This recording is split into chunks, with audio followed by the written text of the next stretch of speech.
Oke guys, sebelum melanjutkan, jangan lupa like dan komen. Dan yang baru bergabung, jangan lupa subscribe dan aktifkan loncengnya.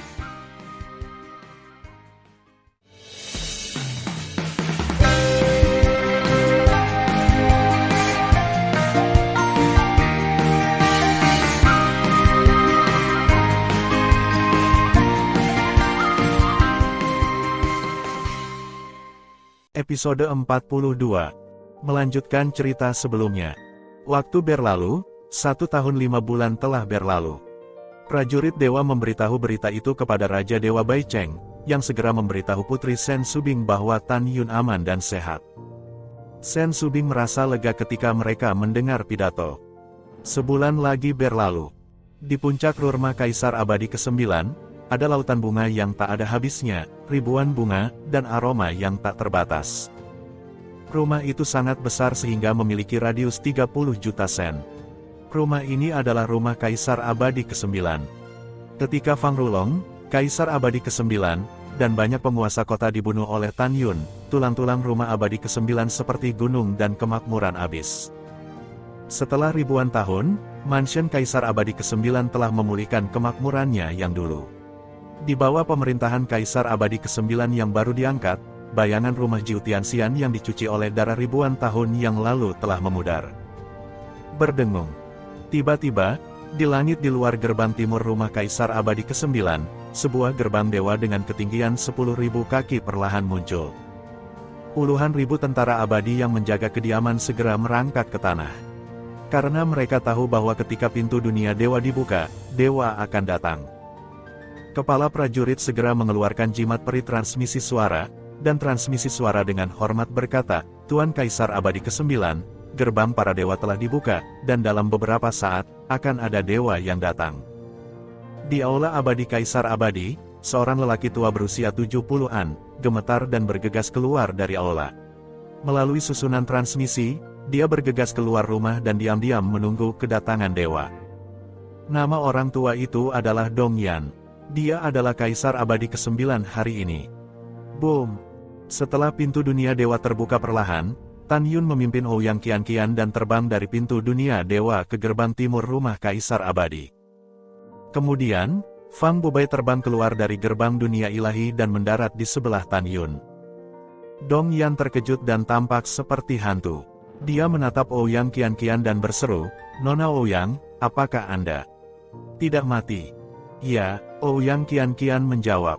Segera setelah itu, Dong Yan menatap Tan Yun, matanya melebar, dan menunjuk ke arah Tan Yun dan berkata, Kamu adalah penjahat yang dicari di Dunai Abadi ke-9 ribuan tahun yang lalu. Bajingan, bagaimana kamu bisa bicara? Pada saat ini, Fang Bubai tiba-tiba mengambil langkah, menamparkan Dong Yan dan jatuh dengan keras ke tanah. Fang Bubai, jangan lakukan itu. Tan Yun berkata dengan lemah, menatap Dong Yan dengan serius dan berkata sambil tersenyum, Ya, aku adalah orang berdosa yang dicari di dunia abadi 9. Apa yang kamu inginkan?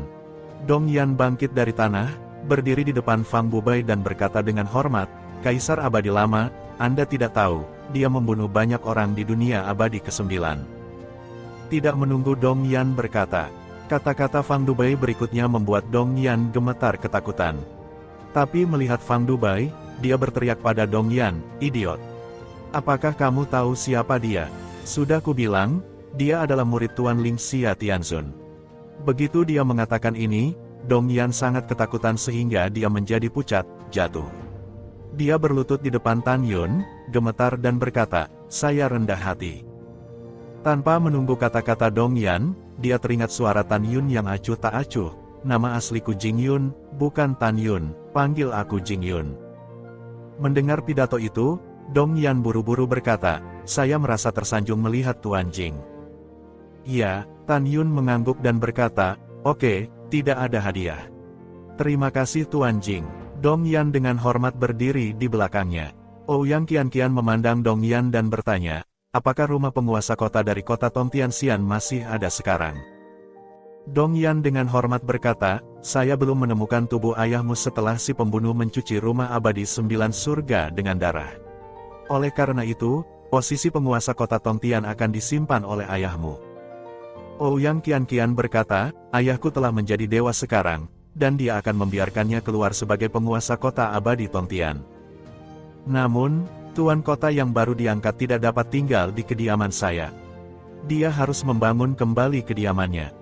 Setelah mendengarkan, Dong Yan berpikir bahwa Ouyang Qianqian adalah tunangan Tan Yun dan Tan Yun adalah murid Ling Xia Tianzun. Beraninya dia tidak setuju. Jadi Dong Yan menepuk dadanya dan berjanji untuk melakukan segalanya sesuai dengan instruksi Ouyang Qianqian. Kemudian, Dong Yan ingin mengundang Tan Yun untuk memasuki rumah Kaisar Abadi untuk istirahat. Tan Yun melambai dan menolak, aku punya sesuatu yang penting untuk dilakukan. Tidak nyaman tinggal di sini. Setelah itu, Tan Yun memandang Fang Bubai dan berkata, ayo pergi dan pimpin jalan menuju jurang pelahap jiwa. Ya sedikit. Setelah Fang Bubai menjawab, dia menawarkan perahu dewa 8 tingkat, membawa Tan Yun dan Ouyang Qianqian, dan melayang ke udara menuju jurang pelahap jiwa, salah satu dari 2 area terlarang di dunia abadi ke-9. Area terlarang lainnya, tentu saja, adalah makam abadi. Bintang-bintang berubah, sebulan kemudian. Fang Bubai mengemudikan Shenzhou dan melaju ke langit di atas jurang pelahap jiwa. Dalam perjalanan, para prajurit abadi dan jenderal abadi yang menjaga jurang pemakan jiwa berlutut setelah melihat Fang Bubai. Melihat ke bawah dari langit, pintu masuk jurang pemakan jiwa seperti sepasang mata raksasa yang tertanam di tanah. Fang Bubai mengemudikan perahu dewa dan membawa Tan Yun turun dari langit. Setelah mengemudi ke dalam jurang pelahap jiwa, ia melaju ke jurang dengan kecepatan tinggi. Waktu berlalu, 2 bulan kemudian. Shenzhou berlayar ke kedalaman jurang pelahap jiwa.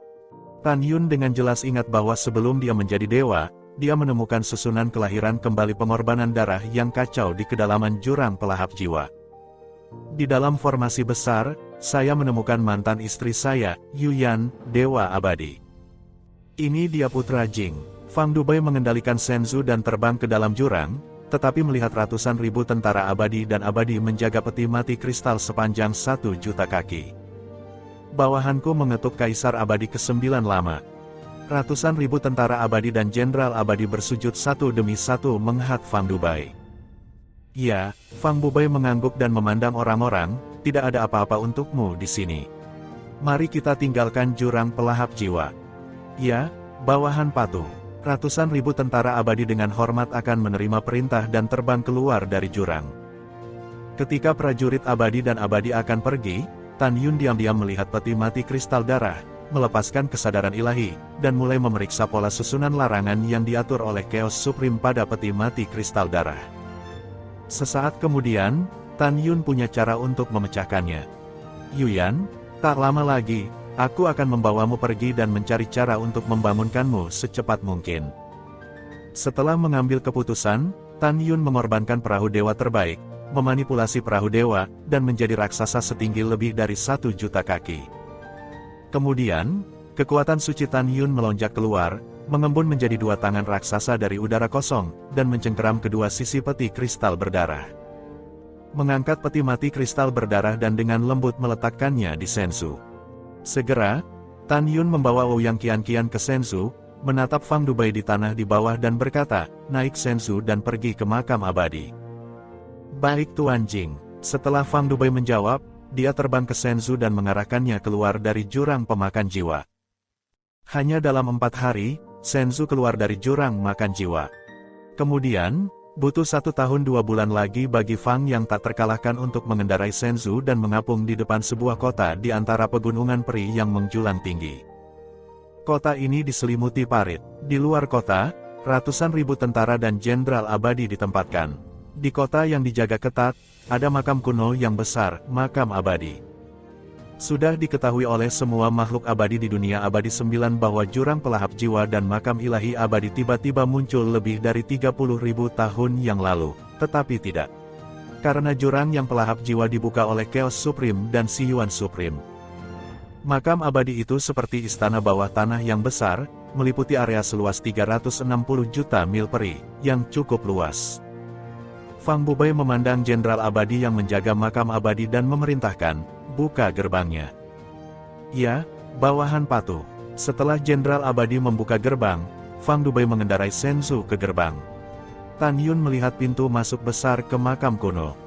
Setelah memasuki istana bawah tanah, Tan Yun melihat kuburan. Tidak ada kata-kata di batu nisan. Setiap kuburan mencakup area seluas puluhan ribu kaki, yang cukup spektakuler. Saat mengemudikan Senzu untuk terbang ke kedalaman istana bawah tanah, Fang Dubai dengan hormat memperkenalkan kepada Tan Yun, Tuan Jing, peti mati dewa kuno berada di bagian terdalam dari makam dewa abadi, yang baru saja ditemukan belum lama ini. Tujuan kami adalah meletakkan peti mati kristal berdarah berisi wanita raksasa di sebelah peti mati dewa kuno.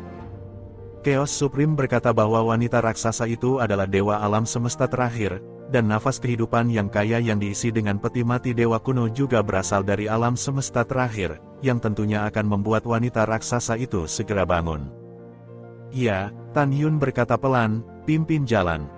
Oke, setelah Fang Dubai menjawab, dia mengendarai Senzu dan terbang di makam abadi yang luas untuk sesaat, dan akhirnya mencapai ujung makam abadi. Tiba-tiba, napas kehidupan putih susu yang kuat meresap dari kedalaman makam abadi. Mata Tan Yun melihat melalui nafas kehidupan dan samar-samar melihat peti mati dewa sepanjang 13.000 kaki. Napas kehidupan yang kuat melonjak keluar dari peti mati dewa. Setelah 3 napas, Fang Dubai mengendarai Senzu dan mendarat dengan mantap di sebelah peti mati dewa kuno. Setelah Fang Dubai menyapu Senzu, Tan Yun bangkit dari Senzu dan memenuhi tubuhnya dengan kekuatan ilahi yang luar biasa. Setelah kekuatan ilahi memadatkan sepasang tangan pencakar langit raksasa, dia mengambil peti mati kristal berdarah di Senzu dan dengan hati-hati meletakkannya di sebelah peti mati dewa kuno.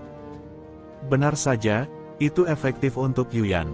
Mata Tan Yun tiba-tiba menyusut, tetapi dia melihat untaian napas kehidupan seperti susu, seolah-olah perlahan-lahan mengebor ke dalam peti mati kristal berdarah seperti air. Seperti yang dipikirkan Tan Yun, Fang Dubai dengan hormat berkata kepada Tan Yun, Tuan Jing, selanjutnya, kita akan menonton di sini. Setelah Tuan Tianzun mengirim para dewa untuk menjaga peti mati kristal berdarah, kita bisa pergi. Mendengar pidato itu, Tan Yun mengangguk dan berkata dengan lemah, Diaken Fang, saya bisa menonton di sini.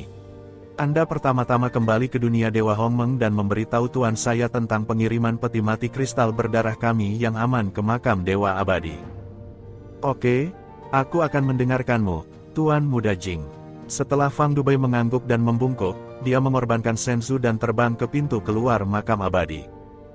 Tan Yun memandang sosok Fang Dubai yang jauh, menunjukkan sentuhan jahat di mata bintangnya dan berkhotbah kepada Jing Lu di menara Dewa Lingqiao. Xiao Lu, Fang Dubai dulunya adalah anjing ilahi Fang Ziking, tetapi dia mengkhianati Xiao Xing, mencakar wajah Xiao Xing, dan merusak wajah Xiao Xing. Hanya dengan esensi darah Fang Dubai dia bisa memulihkan wajah Xiao Xing.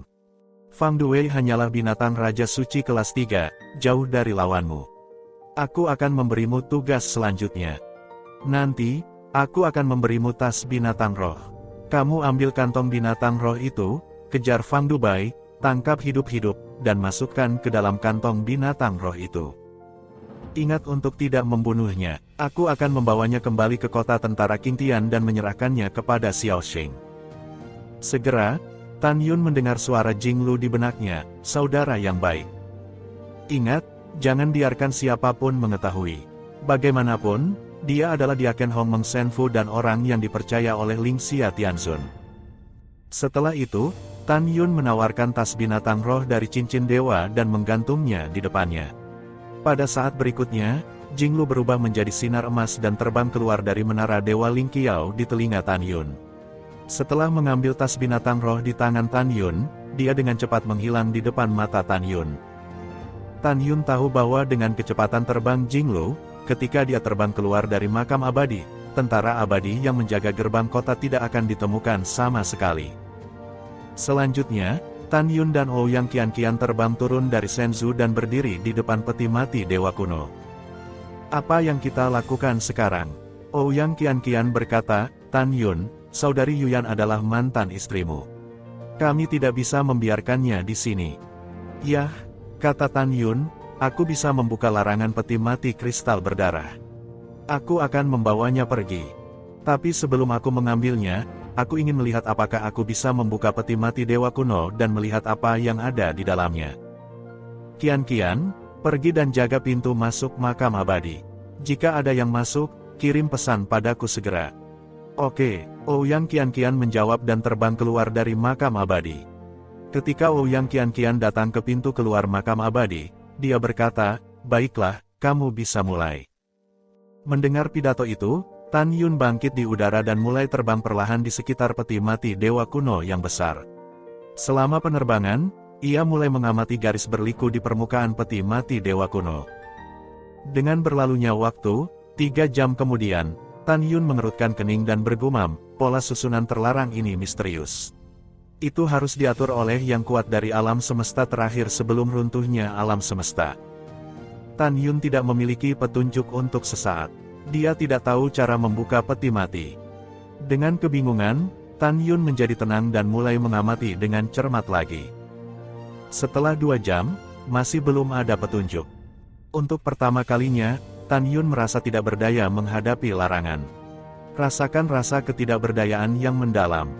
Saat itu, seberkas cahaya keemasan melintasi istana bawah tanah yang suram dan mengebor ke lantai 2 menara Dewa Lingqiao di Tan Yun, berubah menjadi Jinglu dalam gaun emas panjang. Jinglu berkata, "Saudaraku, Fang Dubai, aku telah menangkapnya dan memasukkannya ke dalam tas binatang roh." "Ya," Tan Yun berkata, "Xiao Lu, kamu bisa berlatih sendiri. Aku akan memanggilmu saat aku membutuhkanmu." "Saudara yang baik," Jinglu menjawab, duduk bersila dan mulai berlatih dalam isolasi. Dalam 3 hari berikutnya, Tan Yun menggunakan metode yang tak terhitung jumlahnya untuk mencoba memecahkan pola susunan terlarang pada peti mati dewa kuno. Namun, dia gagal setiap saat.